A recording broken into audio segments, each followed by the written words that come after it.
Hey everybody, it's Dave here, Darren over there. We're your two old bloggers, been doing this consistently and publicly for 2 decades apiece. That is commenting on your Minnesota Vikings. Today we have 3 themes as usual. First one, we're going to take an in-depth look, some deep thoughts from Darren on that running back room. Who do we have left? Who might fill in some of those holes? Or do the young guns like Chandler and Kene Nwangwu stand up and take their place in Vikings lore? Second theme, we're going to update you on the defensive coordinator search. It's still in progress, but there have been some updates. Thirdly, we're going to take a look at the Senior Bowl and the East-West Shrine game. Those two are becoming the place to be if you're scouting young talent. And what is some of that talent we saw this week? Stay tuned and find out.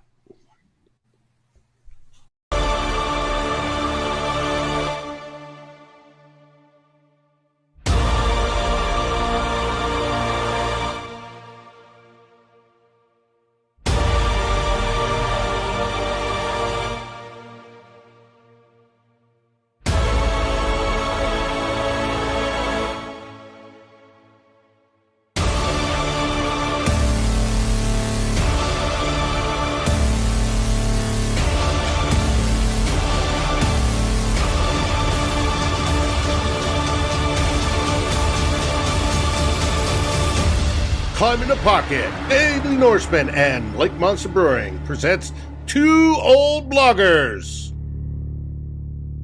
Starting now. Hey everyone, it's Dave here. I want to say hi to Mary. She's already popped up in the remarks. Feel free to chat with us as we go through this show. Things are nice and better here down in Texas. We got past our ice storm, which just hammered the trees.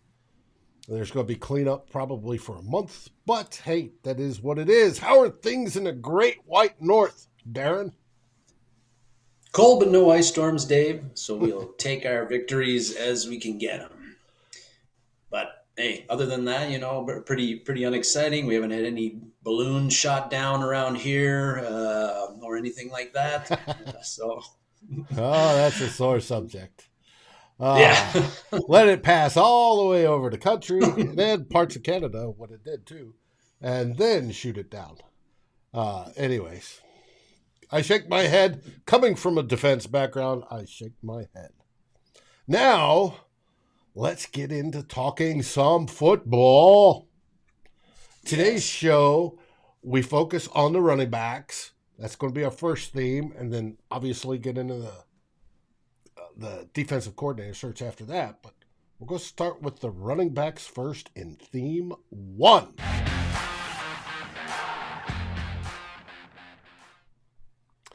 And we go from there to these two fine gentlemen. Yeah, Dave, of course, the Vikings, as 29 other NFL teams are, they're into the off-season mode. And so we're going to, as we did last year, take a look at each Vikings positions prior to free agency kicking off and the draft as well. And I figured last year, I think I started with defense first and went all the way to offense. I'm flipping it around a bit, starting with the offense this year. I wanted to start with running backs because that's been a topic it's come up, and something, we've been, as Viking fans, Dave, we've been very fortunate since 2006, really. We haven't really had to worry about the running back game, running back position at all. In 2006, the Vikings got a very, very good running back in free agency in Chester Taylor. A lot of people forget about him. He's up there, number 29. Very good running back, very good wide receiving running back. I love Chester Taylor. But then in 2007, we drafted all day Adrian Peterson, Purple Jesus. We had him from 2007 until 2016. 2014, of course, he didn't play because he wasn't suspended, but he was on the list for that incident with his one of his sons. one of his many offspring. Yes. And so we had a Hall of Famer, one of the best that ever played the position for a long stretch, and then in 2017 we draft Dalvin Cook, and since we've had him, he had some injury problems his first 2 years in particular, but he's been basically a top 5 running back, from 2018 onward. And so we haven't had to worry about the running back position. But this year, particularly because of Cook's age, his contract, and even his performance on the field last year, the Vikings are starting to get at the running back position. They've reached that point where they've got some hard decisions to make, both looking at how that position is going to look and feel in 2023 and in the future beyond that. And they've got to start coming up with a plan for that. And you've got some great graphics here, Dave, that you're going to have up of the looking at. So about the grades that these running backs have. You see Dalvin Cook's grades there. But just wanted to talk a bit about what the Vikings' options are at running back, and how and what they can do about it. I think there's 3 basic ways they could go.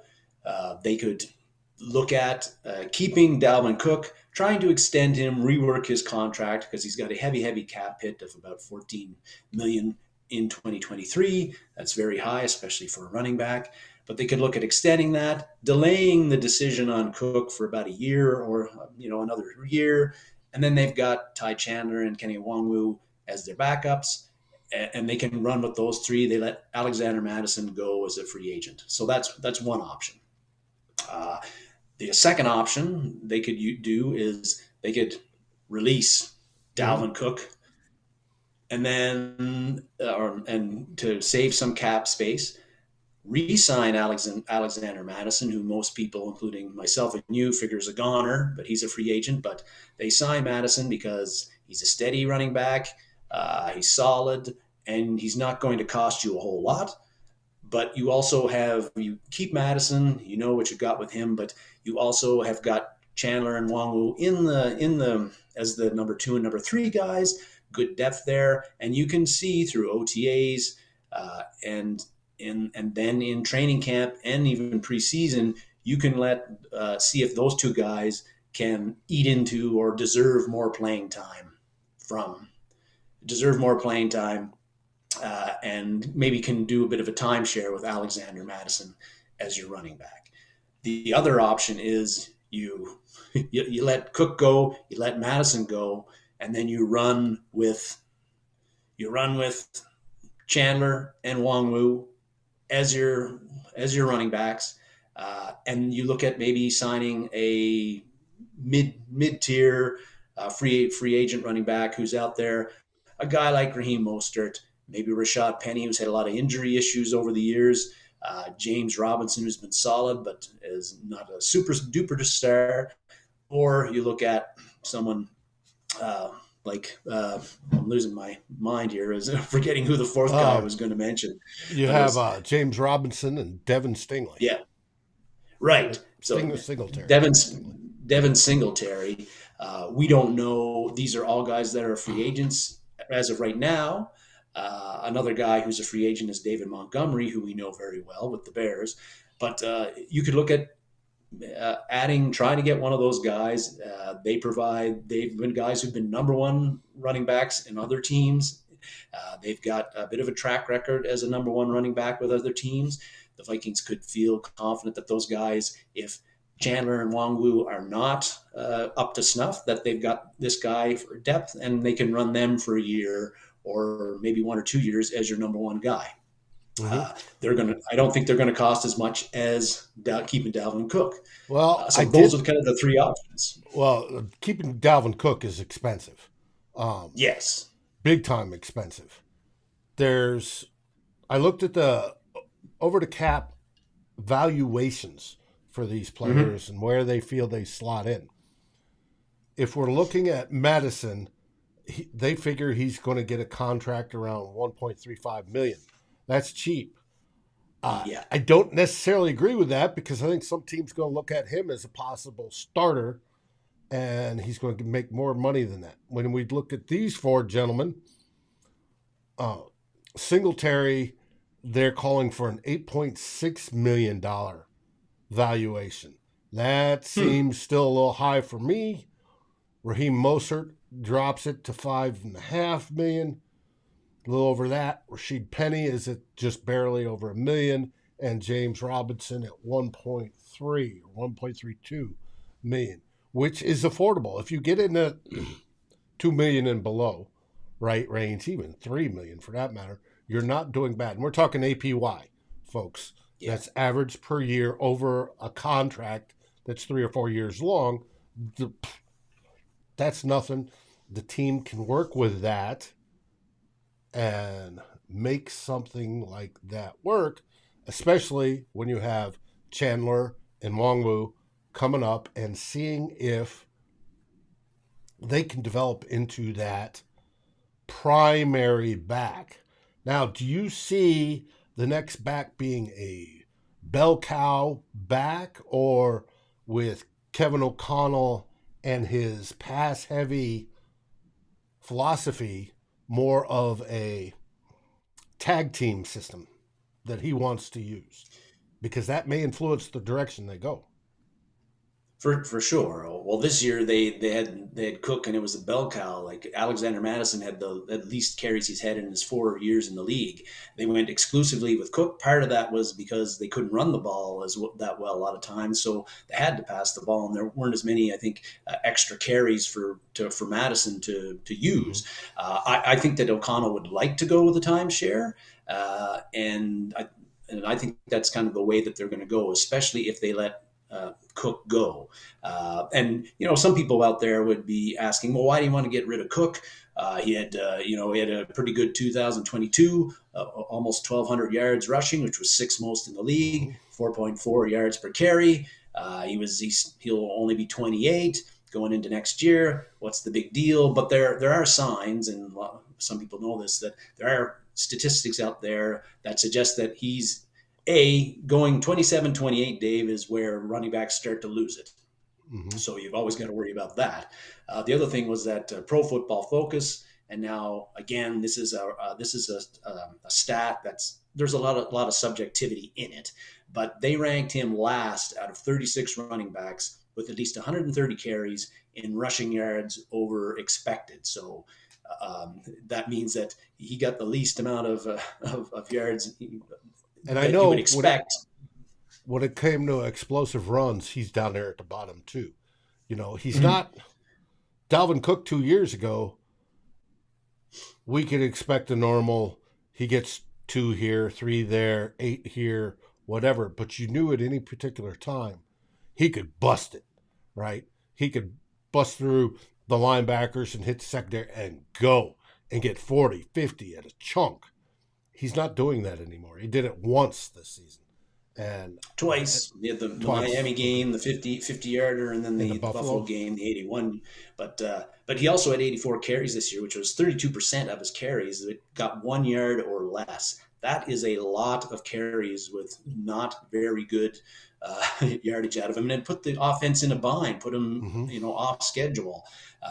And so a lot of people commenting on there, even if you didn't believe, you don't put much stock in the Pro Football Focus stuff about yards over expected, just the eye test you could kind of tell. I think that he was going down a little bit easier than he used to. He didn't seem to be, as you said, have the burst a lot of times, and I partly blame this on the offensive line. I think the offensive line run blocking was poor this year. But then again, I also thought it was poor in 2021 a lot of times, and even 2020. But Dalvin Cook overcame that. Right. He wasn't able to overcome that as much this year. And I think, at 28, at his salary cap hit, you just can't have that kind of a guy with that performance at that position, at that salary hit on your team. So I think that the Vikings need to go with either option 2 or 3, where they try with Chandler, Nwangwu, see what they got, and then maybe look to draft somebody later, much later in the draft. But mind you, right now we only have 5 draft picks, and we have a lot of needs at defensive side. So do you want to use a draft pick on a running back? I don't know. or you bring in a veteran.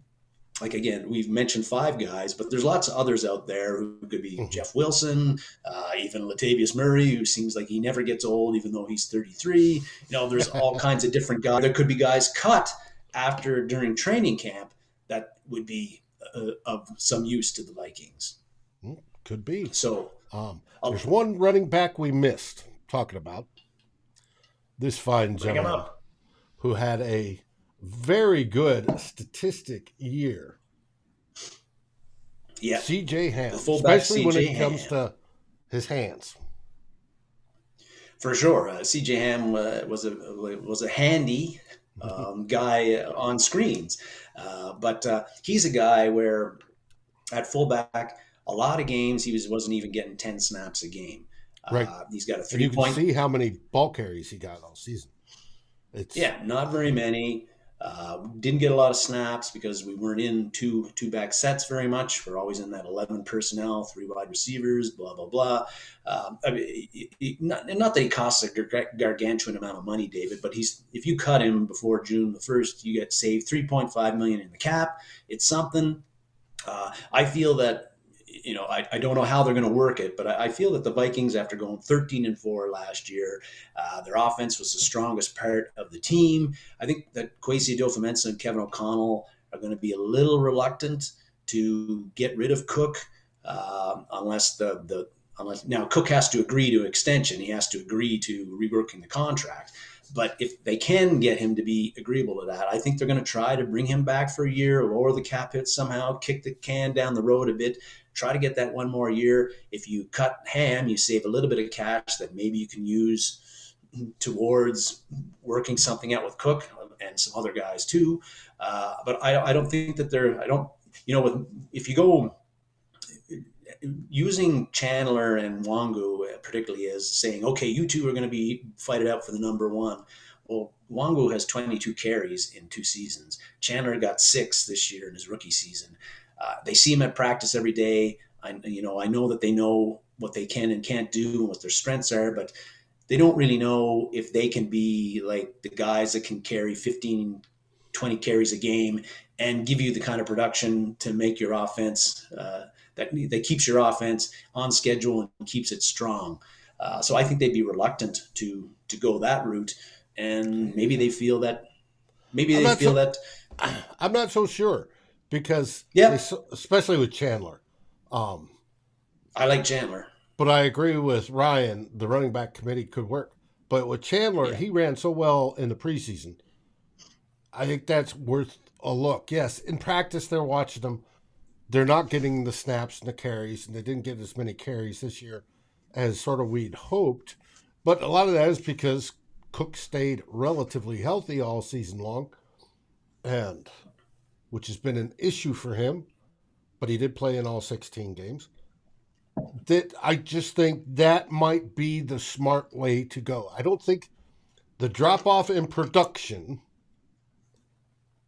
is significant enough that making up for it by extending Cook and paying him a boatload of money versus taking the cap space available and working it at other spots on the team, I think you're going to get a better return on investment if you do that. We get younger, we get faster, and this would be a theme especially for the defense to go forward, and they could use those guys. Now, are they going to need more running backs to fill up the room? Absolutely, they are. You're not going to go into a season with 2. You're going to need a no, handful and whittle that down to 3 or 4 in the room. It's so they're going to have to find something. Expect as everybody starts their draft research and looking at players, and we'll get into some later. You also got to keep in mind the ones that don't make it are just above that are going to be possible undrafted free agents, because those are the guys that are going to come in and fill in camp and bust their butts to try to make a team. They might be able to do it. And you are 100% correct about you got to look at what other teams give up. It just may be that the cost of getting a decent running back's going down. When I look at what the price ranges are for the top 5s and top 10s in each, The only position that's actually gone down and went down significantly was running back. It's valued less, so you may get more bang for your buck if you go that sort of route. Give the young guys a chance, bring in some vet that's coming in on a second contract that you hope can go on, or whatever it is to make that work when you're going to be throwing the ball most of the time, especially. And I think these two guys are going to have to decide on the route they want to go and how it falls and go from there. But I like the idea of younger, better, faster. I do too. One thing, if I was looking at over the cap on Cook's contract and just seeing how things work, and maybe I'm wrong on this, but if you, here's the thing about like cutting Cook, if they do it before June the 1st, if I'm interpreting what was on over the cap right, yeah, they save 6.7 million on the cap, but or they save over 7 million on the cap, but they still eat almost 7 million Right. in a cap hit. Like it's not a great, you do save cap space, but you're leaving a lot of a dead cap. You've got too. Dead cap you're paying, and that seems to be the cost of doing business. And the quicker you get out from that dead cap, the better the team's going to be in the future in 2024, 2025, 2026. The Saints are paying on dead cap for like the next 50 years. But it's going to come back to bite you, and you eventually have to get out from under it. And I'd rather bite that bullet now than later. Yes. And I'm the same with you, Dave, and the same with either it's Ryan or Lance. I think it's Ryan and Viking Uncensored, and talking about how the Vikings, rarely seem to get rid of the guy a little bit early and keep guys a little bit too long. When are we going to? We expected, or we were kind of hoping that with Kwesi Adofo-Mensah in particular, with the whole analytics stuff, that'd be part of his calculus in keeping players and making those decisions. But we'll see on the end of this. We'll see in a couple of months whether that's the way they're going to go. But I'm thinking, hey, and again, you had the 13-14 last year. You don't really have a succession plan in-house that I would feel comfortable with giving them the number one job. And I think they're going to try to work something out with Cook and again delay this for a year. But I hope I'm wrong, because I think it'd be a gamble. But I think that Chandler in particular can be a guy who you could give the ball 15, 20 times a game, and he's going to be very productive, and he's making under $1 million a year, which is nice. Exactly. And just under $1 million, the prices of minimums have gone up. There's, yes, I agree. We'll find out the way to go. We don't know yet. So some people, again, Aaron in there talking about trading Cook. I don't know what trade value Cook has. Again, that's one of those guys with a high cap number. Or it'd be day 3 max. You're not getting more than that. Yeah. So, especially with his contract. You got to remember in trades, it's not just about the quality of the player.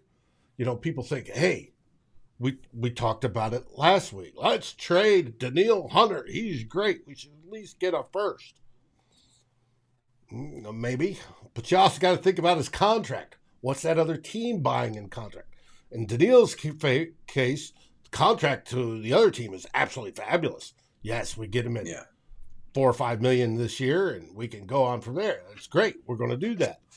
Thus, the compensation for him is going to be higher because you don't have that contract deal. Well, if you give somebody, hey, I want to trade somebody with this massive contract, it's the trading team is like, oh, I'm not going to take that player at that rate, and if I do take that player at that rate, I'm not giving you much for it. And here's a 5th rounder, type deal. And that's the way that goes. So you're not going to get that 1-for-1. Well, Dalvin Cook's a starting, running back. He should at least get a 2. Well, no, I don't think you're going to get that. You're going to be lucky to get a 5 or 6, if at all. And yes. So it's, Do we wish we could trade and get more picks? Absolutely. I'd love it in a heartbeat. But I don't think that's going to happen, especially with Dalvin Cook. But who knows? I have been wrong before. Just ask my late wife. That brings us to the end of theme 1. We're going to talk about Lewis and his badass wood art. He makes some great stuff. He had a poll on Twitter. He's made 2 Vikings heads, one purple, one yellow. They've got bottle openers on them. And he goes, which would you like? And it would be perfect for your in-home bar. You have it mounted there on the wall, grab your buddy a beer, go, boom, there you go. And if that's what you want, use CT Pocket and get 20% off. Now, that brings us to theme 2.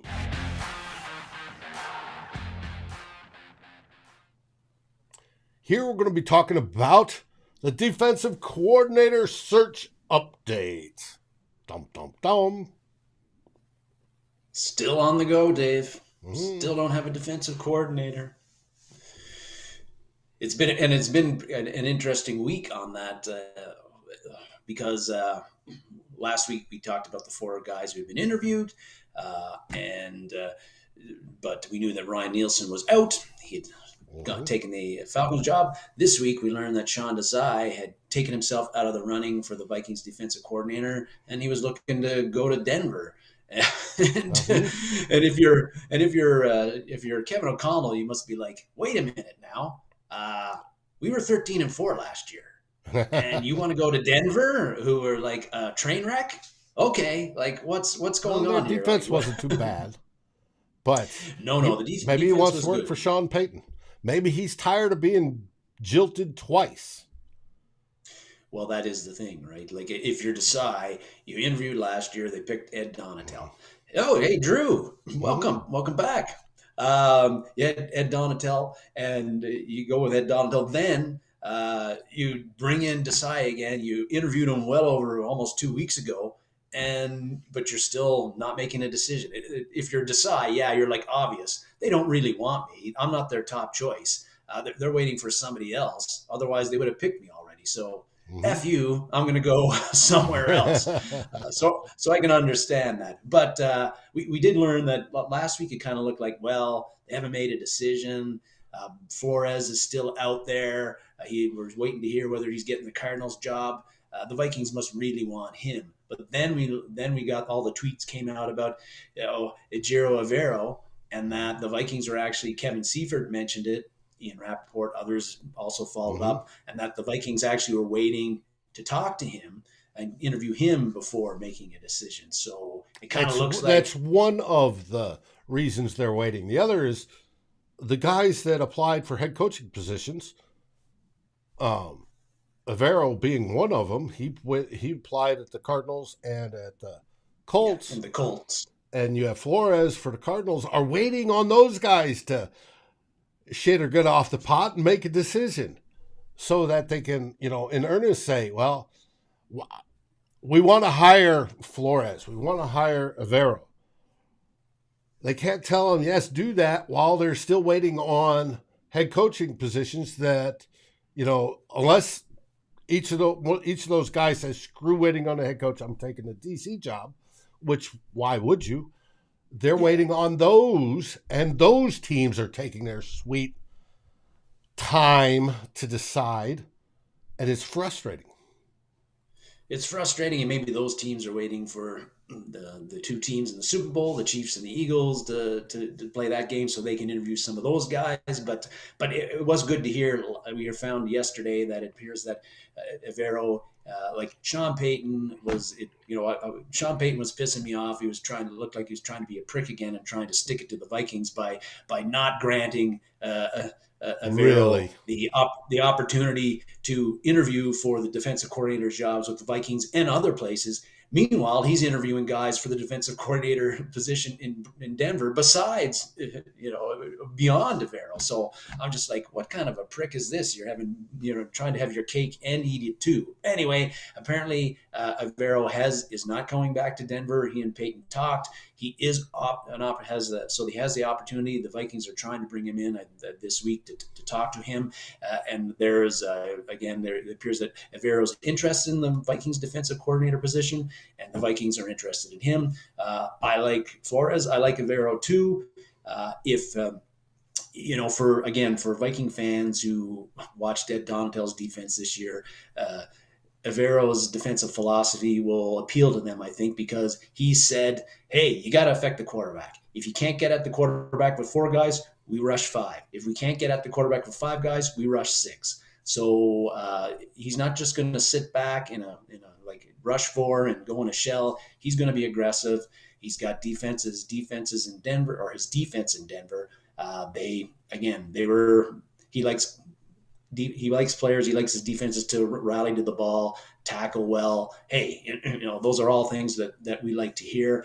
The Denver defense was a very good one under him this year. They, had very good rankings in a lot of both pass and the run defense. Not always perfect, but he was able to get pressure on the quarterback. They did drop off a bit after they traded Bradley Chubb after the first 8 games, and Randy Gregory was also out with injuries. Their pass rush did drop off. They went from averaging 10.4 pressures per game in their first 8 games to only 4.9 in the last 9, and those are the last 9. They didn't have Chubb and they didn't have Gregory, and he had to blitz more as a result. And actually, the Broncos, I think, were 4th in blitz percentage in the NFL last year. They blitzed the 4th most of any team in the NFL. So Avero is not going to be a guy who's going to sit back and just let things happen and be content to play a passive, submissive kind of defense. So that's good. I think that he's going to be, if we can get him, he'd be a great hire. He's young, energetic. He likes an aggressive defense. I like that. I did have some worries about, hey, is Minnesota a place where he wants to go? We were a terrible defense last year. He's got head coaching. Yeah, he's got head coaching aspirations. If he doesn't get it this year, is it such a great move to go to a defense that was bad? And if that defense doesn't perform if say you only improve them into like the low 20s or the high 19s, is that enough to give him the head coaching buzz that he's going to want? But looks like he's going to be interviewed. Let's talk about and that. That's good news. We know he worked with Kevin with the Rams. We know he's worked with Kwesi before. They're all about that same age. He's 41 years old. He's supposedly very much a people person. He's a perfect culture fit. So that on those aspects makes sense. He learned and worked with and under some great names when it comes to defensive coaching. He did under Monte Kiffin, Vic Fangio, Don Capers, Wade Phillips, and Raheem Morris. All of them are outstanding defensive guys. So he has the resume to put all that together and be good. Now, you talk about, is he coming into a situation where we're ranked 31st? And it obviously looks like we got a bunch of old guys on the defense we're going to have to get rid of. We're going to have to rebuild. That takes time. It takes effort. It takes, growth to do that. How would that be attractive to him? Well, he might view that as a challenge. He might say, well, first off, I get to come work with my friends, right?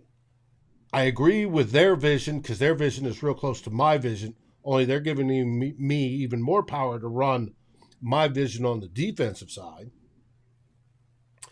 And I can take and build something over the next 2 years. I may not get that head coaching buzz next year, but if I get it over in 2 years and we're now top 10 defense, top 5, to go along with a top 10, top 5 offense, and we are competing for championships all the time, championship level type of stuff, I know my market then will be even higher, and I will only be 43 going into the job market, and I could probably pick any spot I want and not have to wait on the Cardinals or the Colts or whomever and go from there. And he may view it that way. We don't know. I obviously don't know. Don't talk to him. Have never met the man. But that is one possible motivation factor why he may want to come to Minnesota. Indeed, and I think that one thing that would make me, I'd be if we did hire Rivero, would be it's yeah, we've got some quite a few aging vets on the defensive side of things. Some of those are not going to be back in 2023.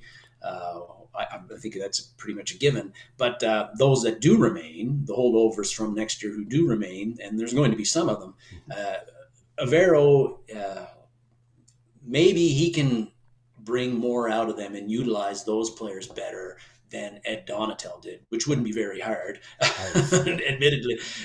But if he can get more out of those players, the holdovers, than the previous defensive coordinator did, that along with the new talent that gets brought in, I think that again that could lead to the improvements in the Vikings defense and that we want to see.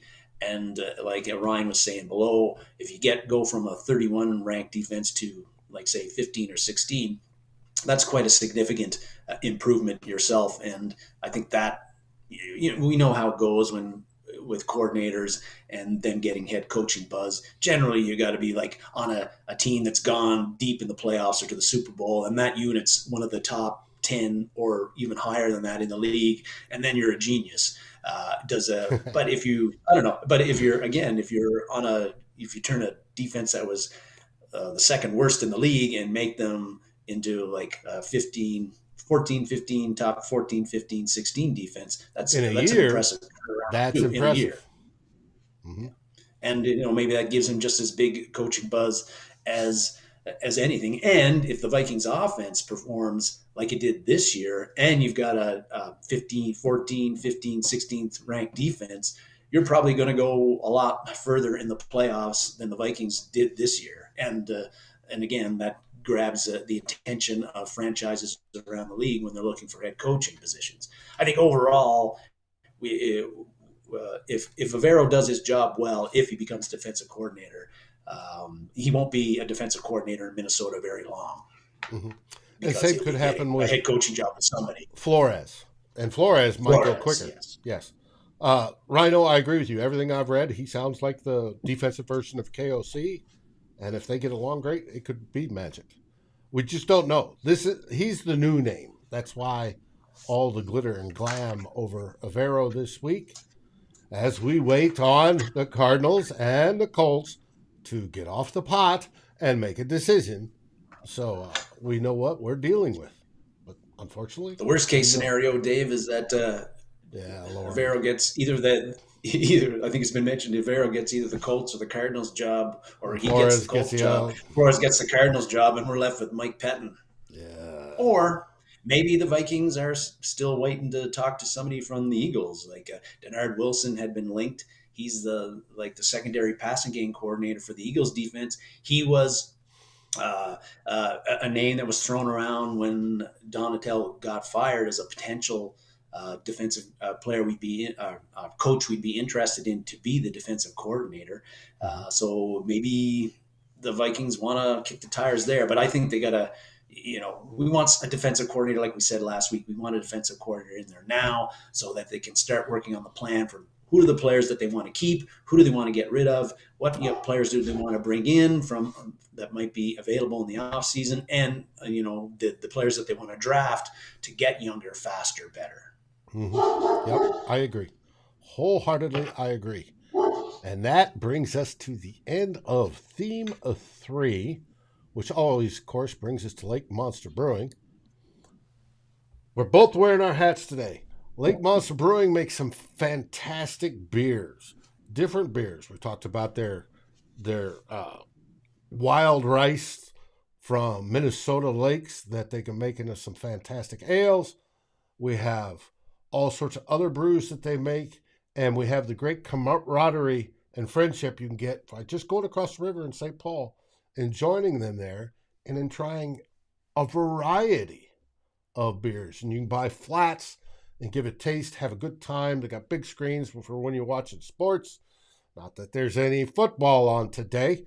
And go on and, enjoy being with friends, having good times, delicious beer, and it's all at Lake Monster Brewing. You can also grab them in your local stores that sell beer that are within the Minnesota Vikings viewing area, and it's absolutely outstanding. I suggest you give it a shot. Now on to theme 3. And this is where Darren's Wi-Fi takes a dump. This happens every week. It's got to be the solar storms, the Aurora Borealis. Something happens every week where Darren goes, and this week it happened at the Switch to us wanting to talk about the Senior Bowl and the Shrine Game. Every year we have had scouts go down there, right, to watch these players. We saw that Kwesi himself was at the Senior Bowl practices, and he is looking at players himself. He was caught on the sideline talking with Brian Flores, to go back to the last subject. But they're there to scout players. They do the same thing at the East-West Shrine Game. In the East-West Shrine Game, it always used to be that the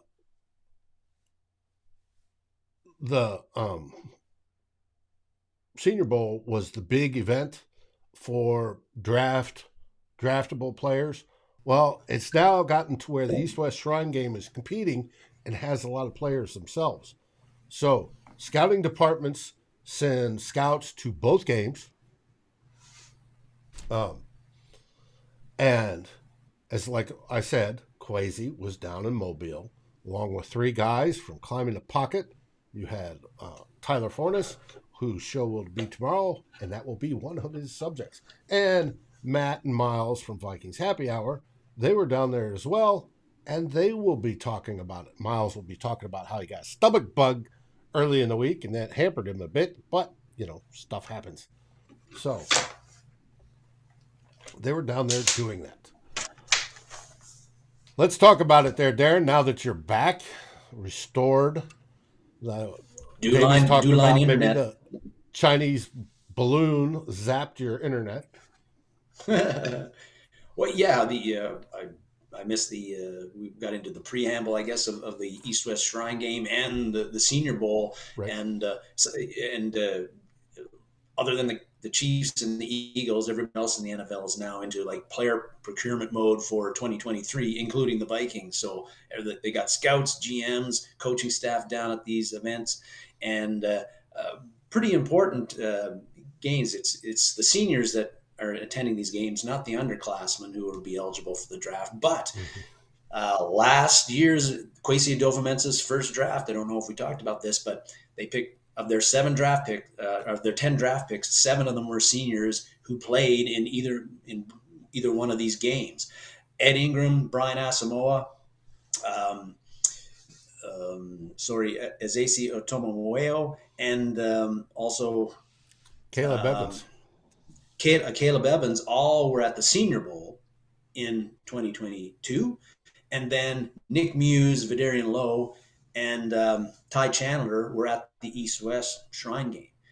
So Viking fans should be paying close attention to who was at the Senior Bowl and the East-West Shrine Game this year and who played well in those games, because Kwesi Adofo-Mensah at least showed last year he dipped heavily into the rosters of the players that were at those 2 games for his 2022 draft class. And even though the Vikings had a great regular season record, 13-4, there's not too many positional units you can look at on this team and say they don't have a need, right? So inside linebackers, is there a need there? Yep. Cornerback, yep. Defense edge rusher, yep. And interior defensive line, yep. Running back, yep. We go wide receiver, yep. On and on and on it goes. So quarterback, yep. Quarterback, yep, yeah. So if you're interested in college players who might be Viking targets or who's looking good at this time of the year, these are two games to pay close attention to, and you are probably following online to see who did well at this practice today and who did well at the second day of practice and who did well in the games. So I just a few names I'm going to throw out here as potential guys to look at. Is a edge rusher. We just talked about a new defensive coordinator needing pressure, and one guy at the East West Shrine game, very intriguing. Somebody that I think a lot of teams is going to be on a lot of teams' radar is B.J. Thompson, edge rusher with Stephen F. Austin. He was unblockable from what I read at the East West Shrine game practices. Yes, in the Saturday's game, he had a sack and a half, and he's a guy played at a small school, but very athletic, very quick. He's got like the wingspan of a pterodactyl. So a lot of things that NFL teams really like about him. He's going to be going up and up his draft boards. I don't think he's received an invitation to the combine yet, but maybe that will change after what he did there. But he's only weighed in at 238 pounds. That's pretty light for an edge rusher. Edge rusher, and used to be like below 220. But if you're looking for guys, when you're that athletic, when you're that productive, and that productive at the Senior Bowl game where you're playing against some of the better players from some big programs, I think B.J. Thompson is going to be a guy, somebody to keep an eye out on. A few other edge rushers that have been mentioned that had good weeks was the Will McDonald IV from Iowa State.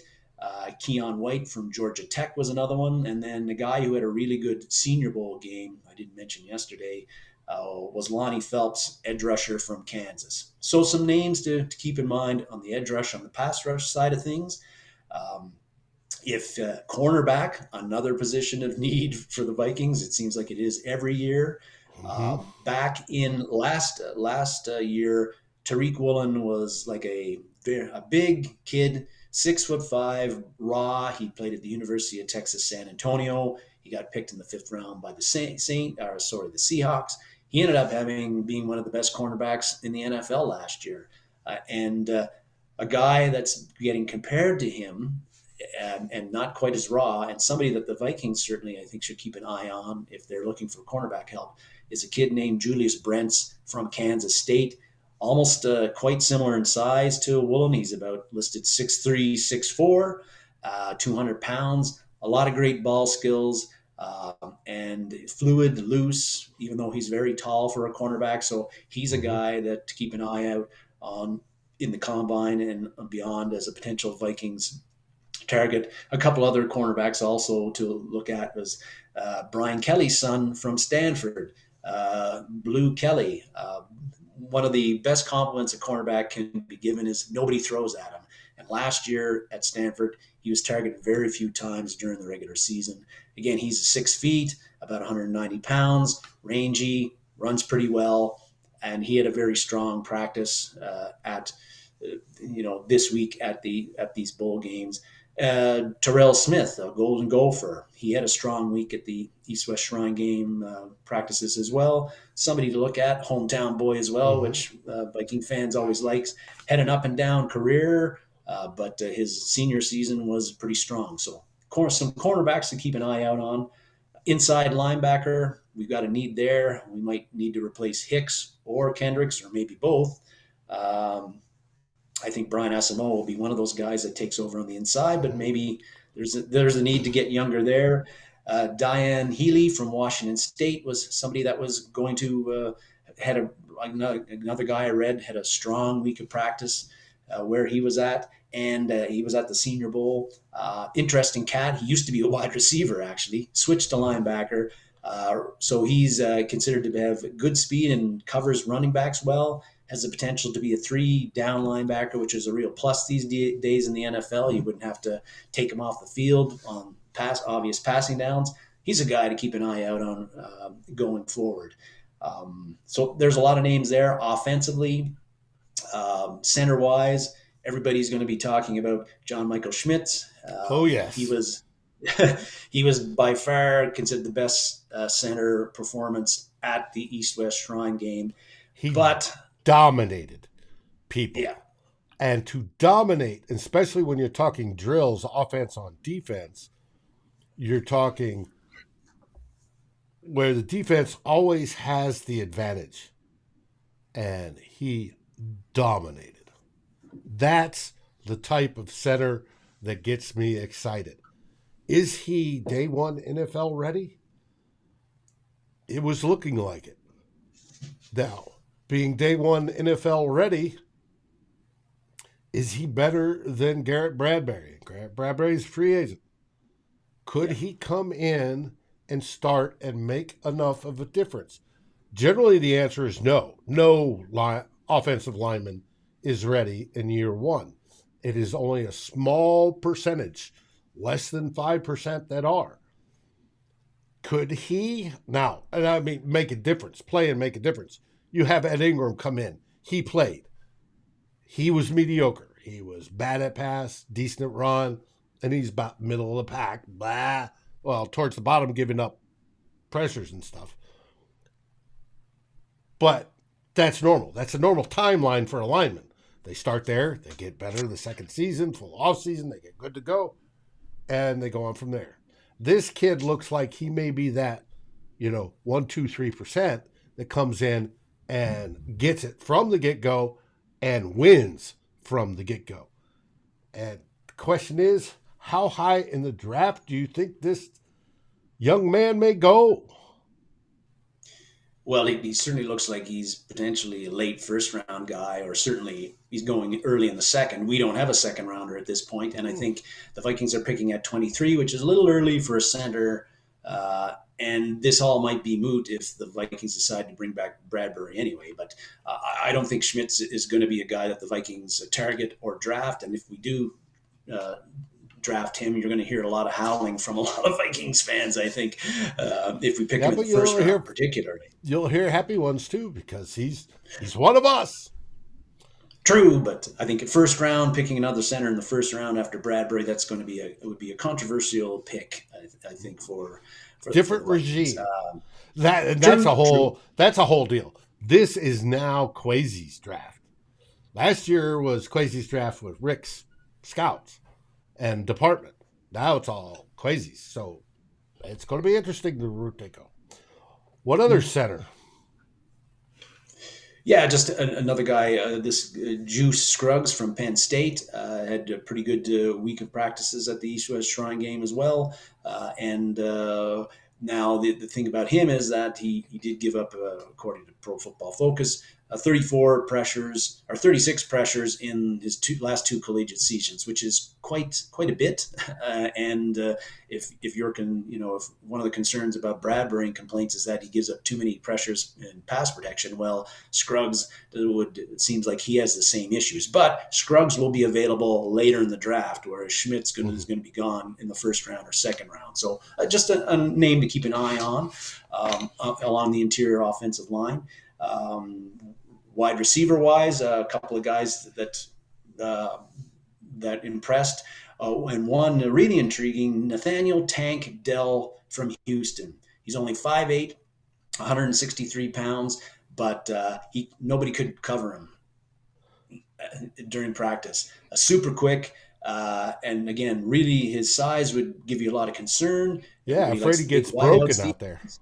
Yeah, but if you can't catch him, you can't break him, right? And he could be a True. guy, could be a very useful gadget player, and somebody as he gets a little bit stronger, you can develop him in year 2 and year 3 to become more of a significant contributor on the offense. But he could give the Vikings offense under Kevin O'Connell a bit of juice if they don't have any concerns about his size. Another guy that I didn't mention yesterday had a strong Senior Bowl yesterday game, and during week of practice who's kind of the opposite of the Tank here, is that Michael Wilson from Stanford, big wide receiver, and he's considered a guy that could have been potentially was looked at as a day 3 pick, but he's performed so well at the Senior Bowl week that he's maybe moving up to day 2 kind of guy. But like somebody to keep in mind. Running backs, of course, we talked about that earlier. There's a slew of them. Tyler Forness was all over this. He's over these bringing three. up some guys. First Yeah, one is Eric Gray from Oklahoma, which has Ryan Ortega from Vikings Happy Hour all jizzing in his pants because he loves everybody and everything from Oklahoma. Supposedly he did extremely well down at the Senior Bowl. Tyler Spears is another one. This guy is shifty. He played at Tulane. And then the last one was Evan Hall from Northwestern. Question is, will the Vikings take these guys anywhere in the draft that's effective? Considering we've only got through 5 rounds worth of picks, it's sort of hard.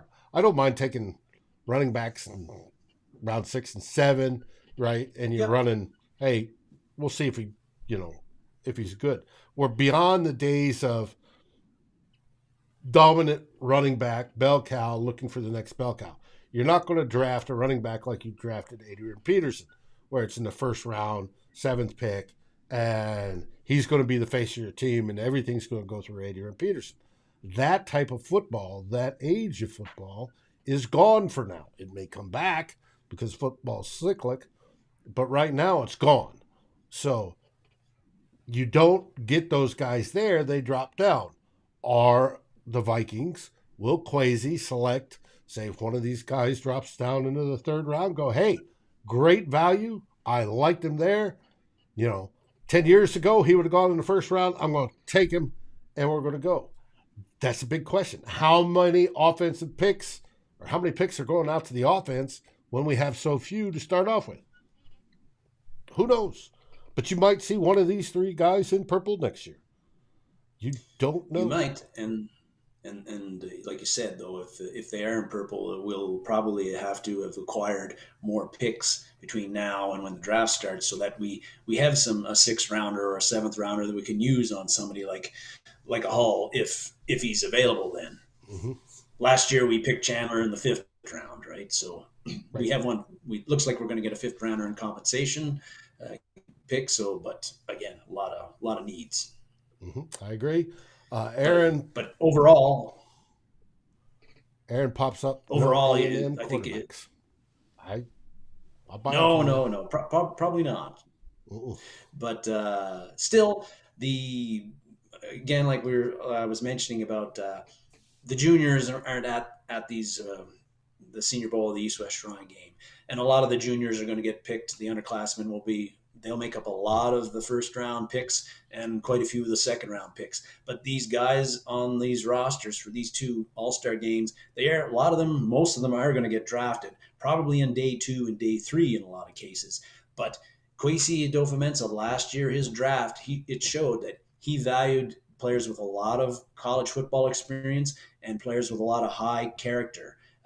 That was kind of the theme of a lot of these guys that he picked, whether it was Vidarian Lowe or Ty Chandler or Brian Asamoah. They were very good football players and played a lot of football in college, but they also were team leaders and strong character players. And so maybe that's the type of player he's looking for, in which case we could see a lot of these guys from the Senior Bowl and the East-West Shrine game. We'll see some of them get picked again by Kwesi Adofo-Mensah in the 2023 draft. Could be. Now, I want to let the viewers know this is going to be a weird draft. When we look at players, a lot of them are older than usual. We talked about Schmitz. Schmitz is an older guy. I think he's 25 or 26. And that is because this group is the one that got caught up in the COVID cancellation of the season and had the extra years of eligibility. They're coming, this particular draft class, a lot of them are coming in older. And we're seeing the Senior Bowl guys, these are seniors that may be older. That maturity, that last few years of development, because the human male body sometimes takes a jump from 22 to 25. The last of its growing and the building up and the building out type stuff. These guys may already have, and they may be more plug and play ready straight off the get-go than we'd expect.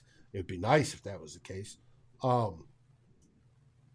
So this draft is going to look a little bit different because of that. You're going to see some older players, and you get them. And from a strategic standpoint, you get an older, mature player. that can step in right away. Then you have him for 4 or 5 years before he's due his next contract. And at that point, he may be going over the hill, especially with a running back. And then you get him for cheap, and you just keep the system going without having to waste money. It's going to be I'm curious how Kwesi's going to go about it. We don't know. He hasn't spoken at all on how he's going to go about it this offseason. It's just, that we saw him down there. Hopefully it goes well, and we'll all like it.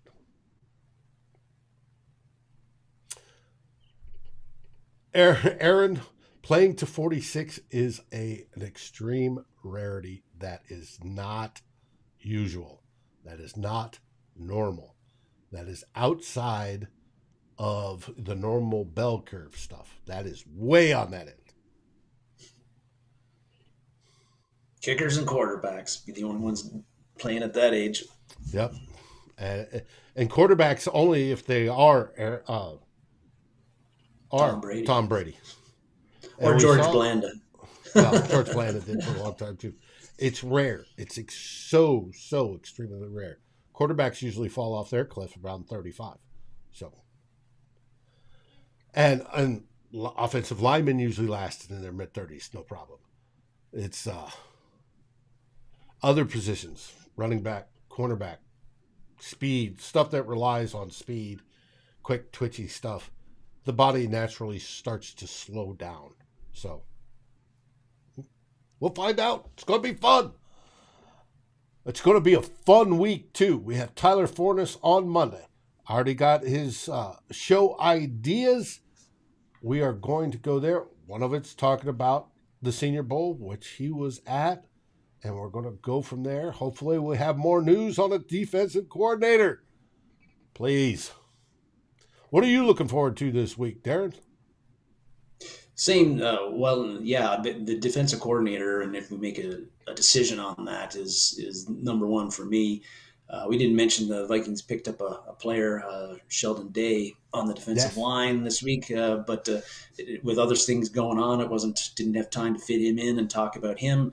But I think he's more of a potential camp body than anything else. So not a huge addition for the Vikings. It's the kind of addition that NFL teams are making. Well, all NFL teams are making at this time. The bottom of the roster stuff that's just going to regurgitate from now until a few weeks into the season. But he is a former 49er and played on a pretty good defense back in 2019. So I don't know. Maybe he'll be like somebody like Jonathan Bullard, who we don't think is going to make the team, but ends up making the team. I don't know. Even though Bullard didn't really do anything this year, but he was a starter when he was healthy. Mm-hmm. That brings us, it is Super Bowl week. Is there any particular team you wish to lose more than the other one come Sunday? Well, I'm not an Eagles fan, so if they lost, it wouldn't hurt my feelings. Let's put it that way. It's going to be interesting. Oh, we hope to have a lot of great stuff on this week, folks. What do we say, Darren? We say, Skol Vikings! Thanks for watching, and as always, Skol Vikings!